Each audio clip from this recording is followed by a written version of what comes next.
The Isaiah Factor Uncensored starts right now. And welcome to The Factor Uncensored. Interracial marriage was made legal in 1967 by the U.S. Supreme Court with their decision on the case Loving versus Virginia. Let that sink in. Interracial marriage was made legal only 56 years ago.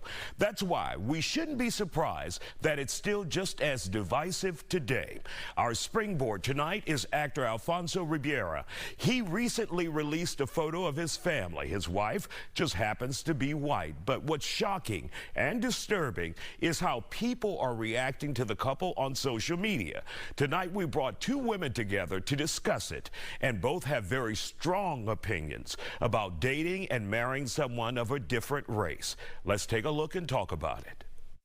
And guys, you can remember a time when we remember Carlton Banks, Alfonso Ribeira on The Fresh Prince of Bel-Air, and everyone loved him. It's like, do the Carlton dance, do the Carlton dance. But then when people realized he was married to a white female and just recently posted his entire family in photos on social media, things have really changed. You guys have read some of the comments on social media. It's just mind-blowing, from they're ugly to the kids had no choice but to look white because he's so look white because he's so white on the inside. Where did this kind of hate come from? I remember a time when we all were told, as time goes on and many of the older people in the generations long ago die, then racism and hate would disappear. But it's strong as ever, strong as hell on social media. Bevan, let's begin with you. Your thoughts. Where is this coming from? And I'll mind you, when you see those comments, what do you think that's coming from? A few things. Number one, Black folks were taught to hate themselves throughout history. We were taught to hate ourselves through Jim Crow, through caricatures, portraying Black women as loose and ugly and animalistic. The same with men. So I think that further down the line with colorism, inside slaves, outside slaves, it's kind of embedded in us to hate ourselves, to not love ourselves, and to put whiteness on a pedestal. Also, Rosewood, Black Wall Street, towns being burnt down based off of, white woman lies, just the whole, we have a whole lot of layers. And then you have the judicial system, from bank loans to being treated unfairly, jail-wise. We have a lot of hatred towards especially whiteness and white-like things. So I understand it. I get it. But I think it's kind of uncalled for because this is news to me because we all knew that he had a white wife years and years and years ago. And I do understand them saying that they're not shocked by her being white just based off of his character. But I do understand the hate. I get it. We're pounded left and right. No matter where we turn, Blackness is always beat on. I mean, look at Little Mermaid. They treat the Little Mermaid like crap in all these other countries. It's anti-Black everywhere, not even just white. So, and do you think this forces Black individuals who are on social media to lash out at white people, especially in this case when it's Alfonso Ribeira's wife? I think that's an avenue to lash out. We don't have a lot of avenues to lash out without being punished. And it's not the other way around. I think that white people especially can lash out and do really heinous things and get away with it. And it's never really the other way around. So when we see a Black person with someone who's white, or even a person of color who's not Black, we do feel some type of way about it because we're always taught that our Blackness is not good enough. People literally have kids with non-Black people because they want biracial children. They don't want nappy hair. They don't want they don't want dark-skinned kids. They don't want Black features, wide noses. People literally do this to whiten their bloodline. They don't want dark-skinned kids or anything like that. So I get that. It's Amber, let's bring you into this conversation. You have dated interracially. Have you felt any hate as a result of dating someone outside of your race by that other race's, the community of that other race? Absolutely. I've been interracial for 35 years. I was the first person to openly interracial date in a little small town that I lived in part of my life. And, you don't, just because you're not racist or you weren't taught hate doesn't mean you're not ignorant. You can still not understand what's really going on in the community and what's going on with the struggle of understanding what you're dealing with other races. And I remember we had to hide it because my dad was a business owner and my best friend was so scared that if it came out that, we would get injured or hurt, we used to get chased by the kids. There was a Ku Klux Klan in our town. Everybody knew who it was. Everybody knew who ran it. And but we were never, my parents never raised us to be racist. So we were, that's where I say the ignorance come from. So I get both sides of it, but you love who you love. And when you grow up like that, you're not taught to hate. You're not taught division. Racism is taught. And I got hate from both sides of it. I still get it. I still get the looks. I still get the comments. I have children that are in their 20s and they're biracial. And I've said this before. I had no idea what kind of struggle I was really putting them into, because even though we weren't raised to be racist, we still weren't educated on racism and everything that goes on with that.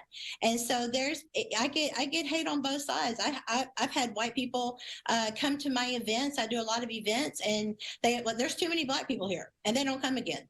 And it's gotten back to me. I've had the opposite of that. Black people like, what, he's just a white girl. And, I'm like, I'm a grown woman. I'm tired of being called a white girl, first of all. You know what I'm saying? but the thing about it is, it doesn't diminish Black women. It doesn't mean it's a takeaway. It's not meant to be taken as an insult. The bigger question is, what do we say to their biracial children? Because one of the things that the way I thought about it was back in the day, 30 some years ago, I'm like, this will help. This will help if we can, biracial kids, you have both sides of it. You understand both sides of it.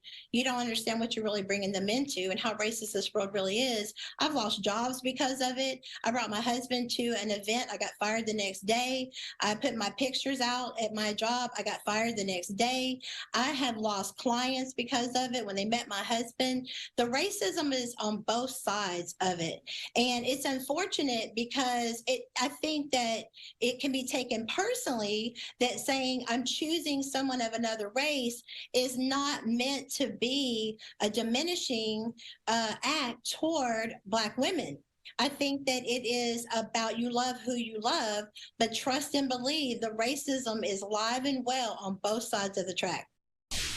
And believe me, we're just getting started with this conversation. Next, we're taking a deeper dive into interracial dating with one of my guests sharing how colorism plays an important role in that. Keep it here on The Factor Uncensored.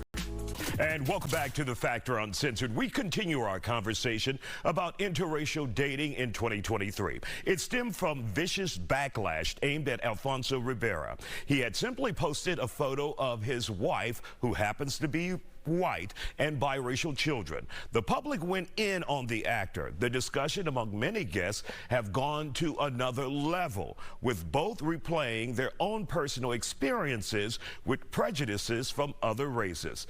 Let's talk about it. And Bevan, when you hear Amber tell us her story, your thoughts on that?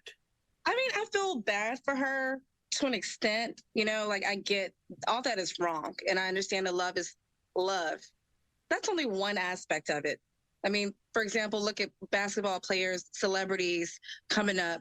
The thing to do is to get a white woman or a non-Black woman, because Black women are with the struggle and they're not with the come up. This is common, this is known. And I know a lot of white women who purposely kind of flaunt that Black men want them more than them because they can create good-haired children, that they're more docile, similar to Asian women, that they're not loud, they don't have to wear weave and X, Y, Z and the other, which is not good. That's self-hate. So I see a lot of sides to it, but I see a lot more of that in the South. East Coast, a little different. The West Coast, similar to the South, light-skinned, biracial.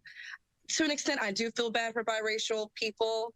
However, they're always put above, quote unquote, both black parent people. You know what I mean? So we go through a lot of colorism. Dark-skinned women are always seen as aggressive, mean, ghetto, loud, ratchet. The light-skinned woman with the white mom or the white dad is so soft and fragile. And this is how it's portrayed in movies, in shows, modeling, fragrances, malls, everywhere. So we can't help but to feel a certain way. I have I have privilege because of my skin tone and my hair texture sometimes. So there's layers to it. I do feel bad that she lost her job and all these different things happened, but I have seen it on the other side where I'll give you one example, a major one. It was me and some other women, other black women, were at a table with some black men. Actually, before we got there, it was a table of black men, my friends, and some white women there. They were having fun, whatever. We got invited, me and some black homegirls. We come to the table, and the white women all of a sudden start to get quiet. And they didn't like the fact that the black men were looking at us because they're so used to the privilege of being the top tier this. They eventually left because they were uncomfortable by us getting attention as well. They thought that all the attention was going to be on them. And this is common. Me as a black woman, white women do act a certain way around me because they do feel like they should be put on the pedestal at all times. And I'm going to be the loud, aggressive one and X, Y, Z and the other. So I believe that interracial relationships should happen. It's natural. Love is love. But we can't act like people are treated a certain way and we're just lashing out for no reason. Now, the white side is really just straight up racism. Black side, I think it's really reactionary to how we're treated. And Amber, would you agree with that? It's reactionary on the black side?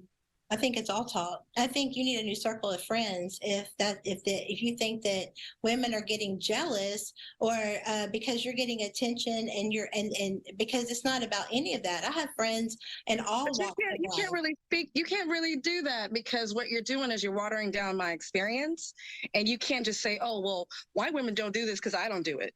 No, but that's exactly what you're saying. I've had multiple situations just like this, and black women are not reacting for no reason. It happens. Right, but you're also not accounting to the number of white men that date black women. But do you have a problem with that as well, or do you just have a problem? I don't have a problem with either or. No, because it sounds like you have a problem. Maybe that's what it sounds like. So I'm going to speak from a black woman's experience. I can't speak for. That's what I'm going to do. Right. So I'm going to speak from my experiences as a black woman. Right. And that's all you can do. That incident did happen, and then everybody knew it. But that's one incident. That's what I'm saying. Sometimes we have to get around. One incident. Sometimes we have to get around bigger-minded people. I mean, if those are the experiences that you're going through, sometimes if you outthink everybody in the room, you need maybe make some new friends. I'm just saying, at the end of the day, you can't generalize. That's an insult to me because that was one incident. That's not my everyday life. It's not my everyday life. Okay, you talked. I'm talking now. It's very disrespectful for you to generalize white women in general or black women at all, because there are different kinds of people in different kinds of walks of life. I grew up in the South. I mean, so it definitely is going to be different than the North. But at the end of the day, it's all about division, and we're all part of the bigger agenda, which is to keep us divided so that we don't unite and figure out who really is trying to keep us divided. At the end of the day, love is love. And at the end of the day, I understand, and just from being a matchmaker for 20 years, trust me, I understand that it's harder. Only 1 in 4 black women will ever get married.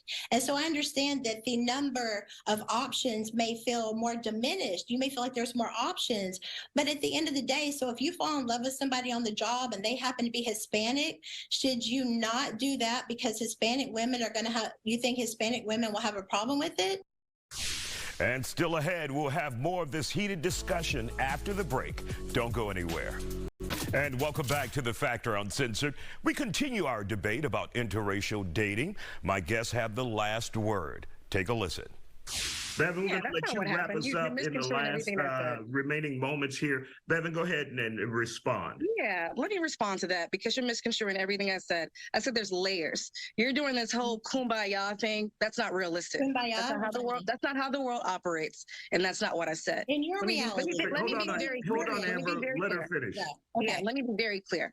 I said one incident. I never said that there should not be any interracial relationships. I said don't be clueless and act all kumbaya like sweet. It's not. It's not. People are literally reacting for a reason, and it's not equal.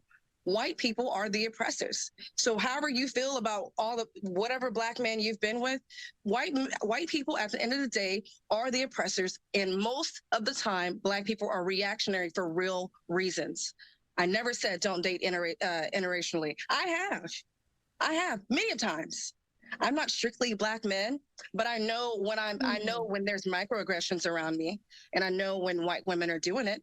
And I didn't say that all white women did it. I said that I've experienced incidents where it's occurred. So that being said, there's layers to why people react the way they do.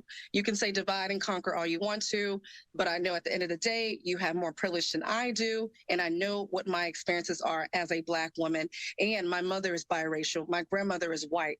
So there's layers to it. I understand it. But we're not going to sit here and pretend like black people are just reacting for no reason at all, and they're just mean. You know, I just don't think that's fair. Nobody said that. Well, All right. you made it seem like we're just problematic, and that's just a little absurd to me. But you're talking about your reality and as a general, and that's just not true. You can't speak for everybody. You said my reality in general. So yes, my reality is me speaking from my reality. I didn't say all white women did this. I didn't say all black people did this. Ladies, that's it. That's all the time we got here on the Factor Uncensored. Yeah, you do. We appreciate your time. Okay. Of course, you can find Bevan Vickers on social media as well as Amber Lowe. Thank you all for joining us here on the Factor Uncensored. As you can tell, we all still have a lot of work to do. Thank you, ladies. Yeah, somebody does. Some more than others. Absolutely.